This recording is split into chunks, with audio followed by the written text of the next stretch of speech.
Allah Subhanahu wa taala menurunkan ayat Al-Quran, lalu kemudian kita berfikir dari yang nampak inilah kita akan beriman kepada yang tak nampak.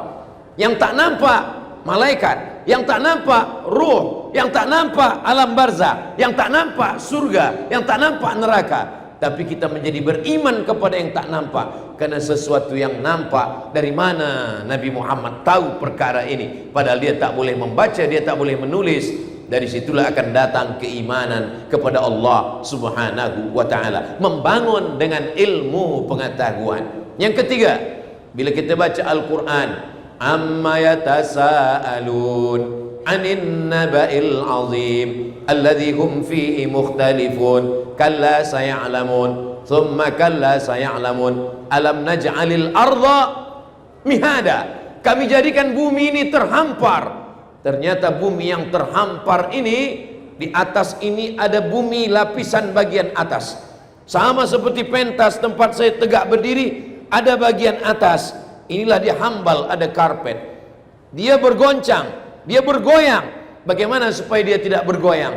Maka dia mesti dibagi paku.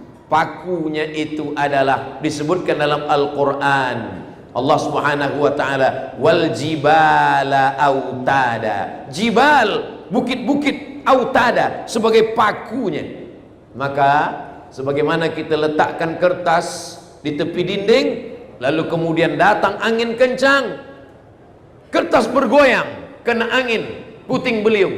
Begitu jugalah bagian bumi bagian atas ini bergoyang. Lalu bagaimana supaya bumi ini tidak bergoncang? Dibuatkan Allah pakunya, wal jibala autada. Ternyata bila kita tengok ada gunung yang menjulang tinggi, sesungguhnya sepertiga yang di atas, 2/3 terhunjam ke dalam tanah. Nanti sampai masanya gunung-gunung ini akan tercabut. Gunung Merapi, gunung yang menjulang tinggi akan tercabut dari dalam tanah, akan naik ke atas. Allah Subhanahu wa taala berfirman, wa takunul jibalu kal ihnil manfush. Wa takunul jibal, gunung-gunung, bukit-bukit, kal ihni, seperti bulu kambing yang dihembus angin. Gunung berat, batu, besi, emas, ada semua di dalam. Lalu kemudian bulu kambing ringan. Kita ambil bulu kambing, kita letakkan ke tapak tangan, kita hembus dengan angin yang sangat kuat, maka dia berterbangan. Allah Ta'ala mengatakan dalam Al-Quran, wa takunul jibalu kal ihnil manfush. Gunung-gunung akan datang pada hari nanti seperti bulu kambing yang dihembus angin. Maka bila kita tanya kepada orang yang mengkaji tentang ilmu bumi, namanya geologi, maka mereka pun akan mengatakan itu, bahwa gunung-gunung ini akan tercabut, dan ketika gunung tercabut maka bumi akan bergoncang. Itulah yang disebut dengan hari kiamat. Apa kata Allah dalam Al-Quran? Wa taran nasa sukara. Ketika gunung tercabut, bumi bergoncang, kamu melihat manusia seperti mabuk. Wa mahum bisukara, mereka bukan mabuk, walakinna azaballahi syadid, tapi azab Allah itu amat sangat kuat. Beberapa bulan lepas saya pergi ke Banda Aceh. Sampai di Aceh saya pergi ke museum tentang tsunami. Lalu saya tanyakan apa yang terjadi ketika tsunami. Itu Ustadz Abdul Somad, di tengah laut Aceh itu ada bagian bumi yang bertemu. Lalu kemudian dia bergeser sehingga bergoncang. Lalu goncangannya di tengah laut itulah yang membuat air di pantai surut sekejap. Ikan-ikan naik. Lalu kemudian setelah itu dia naik lagi ke atas, menghancurkan semuanya. Apa kata Allah dalam Al-Quran? Idzas sama'un fatarat, langit terbelah. Wa idzal kawakibun tasarat, planet, bintang-bintang gemintang berjatuhan. Wa idzal biharu fujirat, ketika lautan diletupkan, diledakkan. Wa idzal quburu bu'athirat, semua yang dikubur akan dibangkitkan. Alimat nafsum ma qaddamat wa akharat. Disitulah manusia baru sadar apa yang sudah dia lakukan, apa yang akan dia bawa nanti menghadap Allah Subhanahu wa ta'ala. Membangun masyarakat dengan ilmu pengetahuan sesuai dengan ajaran Nabi Muhammad sallallahu alaihi wasallam. Jadi kalau hari ini ada anak-anak kita belajar fakulti geologi ilmu bumi, maka sesungguhnya mereka juga sedang mengkaji ayat-ayat Allah Subhanahu wa ta'ala. Tapi bukan ayat yang tersurat, bukan ayat Al-Fatihah, bukan ayat kursi, tapi ayat kauniyah. Itu juga akan mendekatkan mereka kepada Allah Subhanahu wa ta'ala. Yang keempat, ghulibatir Rum, bangsa Romawi dikalahkan. Terjadi peperangan antara dua negara kerajaan yang sangat besar. Yang barat namanya Rom, dalam Al-Quran atau sesuatu surat namanya surat Ar-Rum. Yang timur namanya Faris atau Persia. Raja Rum digelar dengan Kaisar, Julius Kaisar. Sedangkan yang Persia digelar dengan Syahin Shah, raja segala raja. Berperang antara Persia dengan Rom. Lalu apa kata Allah dalam Al-Quran dalam surat Ar-Rum? Ghulibatir Rum, Rom akan dikalahkan. Rum dikalahkan. Di mana bangsa Romawi dikalahkan? Fi adnal ardi, di bumi yang paling dekat. Makna bumi yang paling dekat adalah tempat berperangnya, bertembungnya pasukan Rum dengan Persia. Tempat itu yang sekarang disebut dengan Al-Bahrul Mayyit. Bahru, laut, Mayyit mati. Bahrul Mayyit, laut mati. Dead Sea, laut mati, sekarang berada di Jordan, Yordania. Ternyata makna terjemah itu semua ahli tafsir mengatakan fi adnal ardi, berada di bumi yang dekat. Kenapa disebut laut mati itu bumi yang dekat? Karena dia dekat dengan kota Makkah Al-Mukarramah. Begitulah para ahli tafsir mengatakan Bahrul Mayyit, laut mati, tempat bertembung berperangnya pasukan Rum dengan Persia, dikatakan sebagai bumi yang dekat karena lokasinya dekat dengan kota Makkah dan kota Al-Madinah Al-Munawwarah. Sekarang para ahli ilmu bumi menemukan temuan bahwa dia disebut sebagai bumi bukan terdekat. Fi adna maknanya terendah. Karena ternyata rupanya laut mati itu adalah di seluruh permukaan bumi dunia ini yang paling rendah daripada permukaan air laut adalah laut mati. Itulah kenapa Allah mengatakan fi adnal ardi. Dari mana Nabi Muhammad SAW tahu bahwa permukaan bumi yang paling rendah di dunia adalah laut mati?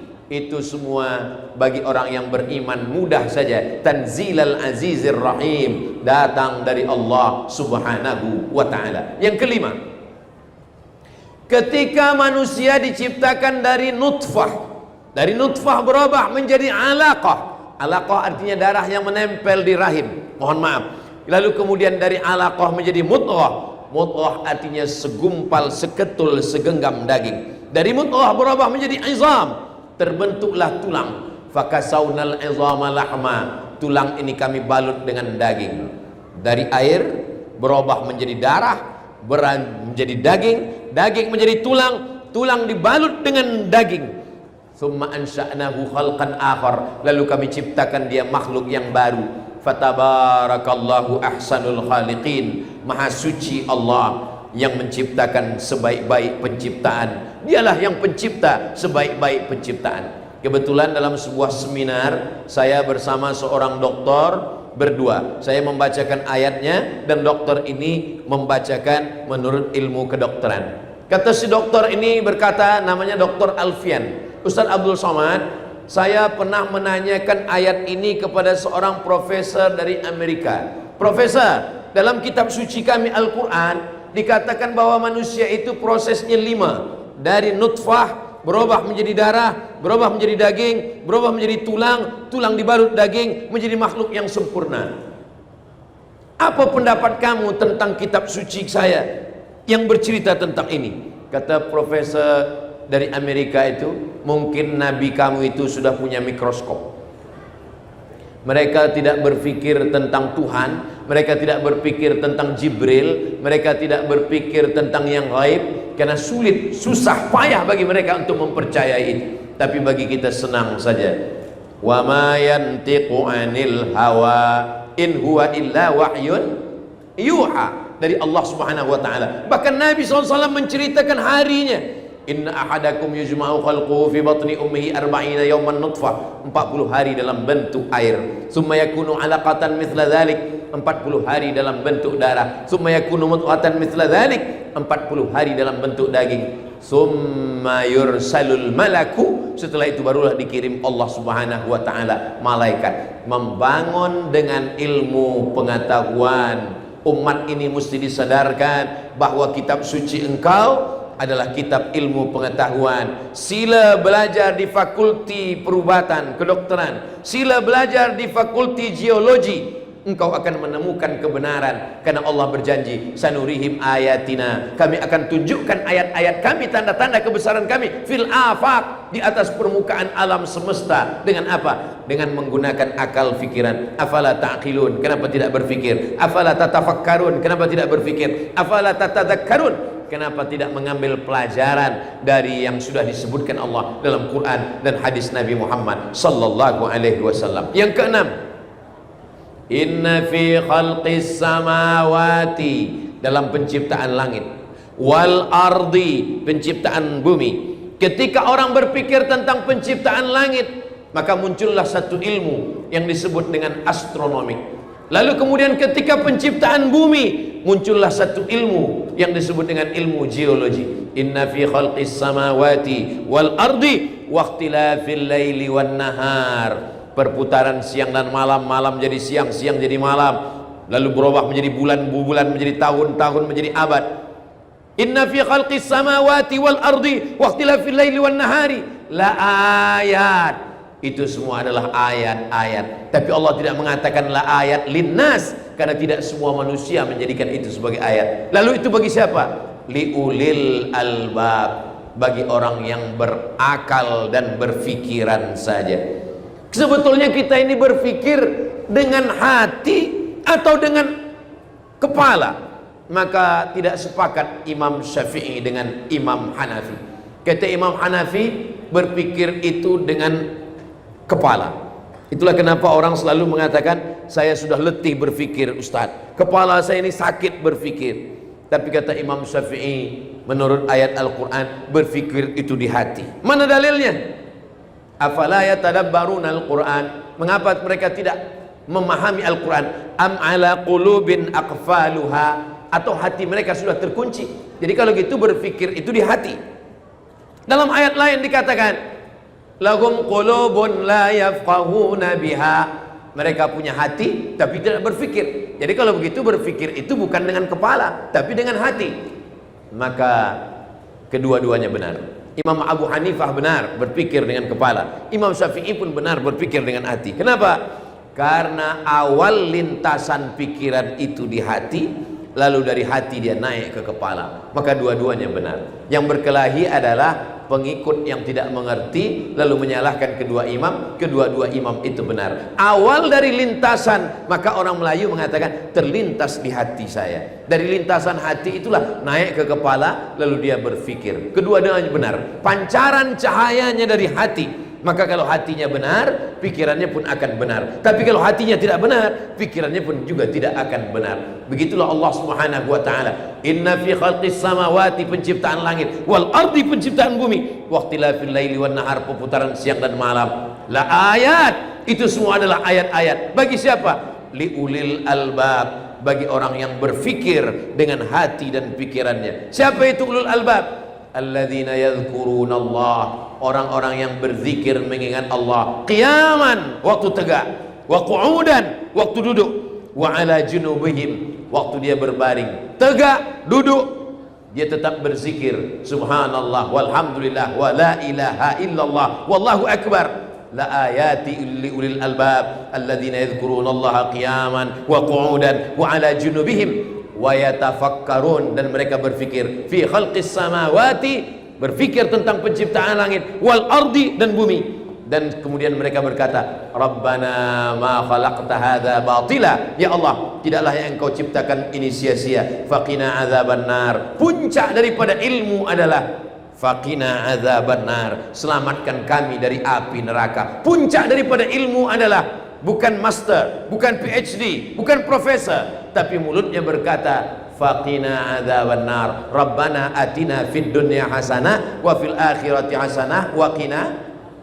adzaban nar. Yang ketujuh adalah bahwa ketika Allah Subhanahu wa taala berfirman, Bapak Ibu hadirin hadirat, encik puan tuan semua hafaz ayat ini. Nasiyatin kazibatin khati'ah.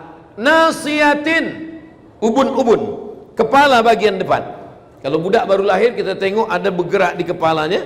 Nasiyatin, nasiyah, yang selalu kita sapu waktu berwuduk dalam mazhab Syafi'i. Nasiyatin, kepala, ubun-ubun. Kazibatin, pembohong. Khati'atin, pembuat dosa. Yang berbohong lidah, yang berbuat dosa tangan, yang berbuat dosa mata, yang berbuat dosa telinga, yang berbuat dosa kaki, yang berbuat dosa kemaluan. Tapi kenapa dalam ayat ini nasiyatin, kazibatin, khati'ah? Ternyata yang boleh menjawab ini adalah doktor spesialis otak. Saya duduk bersama, saya bacakan ayat, lalu dia membacakan ilmu pengetahuan, membangun dengan ilmu pengetahuan. Ustaz Abdul Somad, ternyata otak manusia ini terbagi kepada 4: kanan, kiri, hadapan, depan, dan belakang. Dan yang berfikir itu adalah yang depan. Berfikir itu depan. Dan ketika Allah Subhanahu wa taala mengatakan nasiyatin kazibatin khati'ah, maknanya otak yang bagian depan berfikir, dan kalau dia kotor jahat, dialah yang khati'atin kazibatin, pembohong, pendusta, penjahat, pembuat dosa. Karena sesungguhnya yang memerintahkan semuanya adalah otak, akal, pikiran manusia. Dari mana dia datang? Dari darah. Darah yang naik ke otak. Dari mana darah datang? Darah datang dari jantung, menyembur, disemburkan oleh jantung. Jantung dapat darah dari mana? Jantung dapat darah dari makanan. Maka benarlah sabda Nabi SAW, ayyuma lahmin, setiap daging di badan, nabata min haramin, kalau tumbuh dari yang haram, fannaru aulabi, tempatnya api neraka. Atib mat'amak, jaga makananmu, takun mustajabad dakwah. Karena sepiring nasi yang kita makan berubah menjadi setetes darah. Darah masuk ke jantung, dari jantung naik ke kepala. Kepala kita menjadi kotor, kepala kita menjadi jahat, kepala kita menjadi pembohong, kepala kita menjadi penipu, mata menjadi jahat, telinga menjadi jahat, kaki menjadi jahat, melangkah ke tempat yang jahat. Kenapa? Karena fikiran, dan fikiran berawal dari makanan. Itulah mengapa dalam Islam dikatakan kulu, makanlah, min thayyibat, dari yang baik-baik. Anfiqu, berinfaklah, bersedekahlah, min thayyibat, dari yang baik-baik. Innallaha thayyibun, Allah maha baik. La yaqbalu illa thayyiban, Allah tidak menerima kecuali yang baik-baik saja. Yang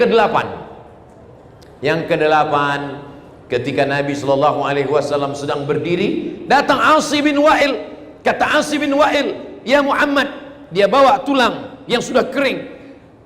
Ayuhyi rabbuka hadzal 'idhama ba'dama baliya wa ramma. Apakah Tuhanmu boleh menghidupkan tulang yang sudah hancur ini? Nabi Muhammad diam. Datang malaikat Jibril membawakan jawaban. Qul, katakan ya Muhammad, yuhyiha alladhi ansha'aha awwala marrah wa huwa bikulli khalqin alim. Katakan kepada Asi bin Wa'il, kepada orang yang tidak percaya bahwa setelah engkau mati, engkau hancur dimakan cacing tanah, engkau akan hidup sekali lagi. Susahkah bagi Allah menghidupkan kita? Innama amruhu idza arada syai'an ay yaqula lahu kun fayakun. Ternyata dari ujung rambut sampai ke ujung kaki semuanya akan hancur. Rambut yang selama ini kita cuci, kita basuh dengan sampo termahal, rambutlah yang pertama kali lepas dari kulit kepala. Bola mata yang dipuji-puji suami istri, mata itulah yang pertama kali lepas dari tempatnya. Kuku yang dijaga dipelihara, kukulah yang akan tercabut, lalu kemudian dimakan oleh cacing. Tapi ada satu tulang yang tidak hancur, azmuz zanab, ujung tulang belakang. Lalu dari ujung tulang belakang itulah yang akan ditunjuk Allah Subhanahu wa taala. Innama amruhu idza arada syai'an ay yaqula lahu kun fayakun. Kita masuk surga itu bukan ruh. Kalau masuk surga ruh, berarti kita mimpi masuk surga. Kita tidak mau mimpi masuk surga. Kita masuk surga beserta dengan jasad-jasad kita sekali. kita akan kembali sempurna sedia kala seperti ciptaan Allah Subhanahu wa taala. Sekarang ada yang disebut dengan stem cell, bahwa sel bisa tumbuh kembali. Datang seorang dokter palang merah PMI yang membawa bantuan ke Palestina. Saya bersama seminar dengan beliau. Ustaz Abdul Somad, di dalam badan kita ini ada sel yang kalau saya pasangkan dia boleh tumbuh balik.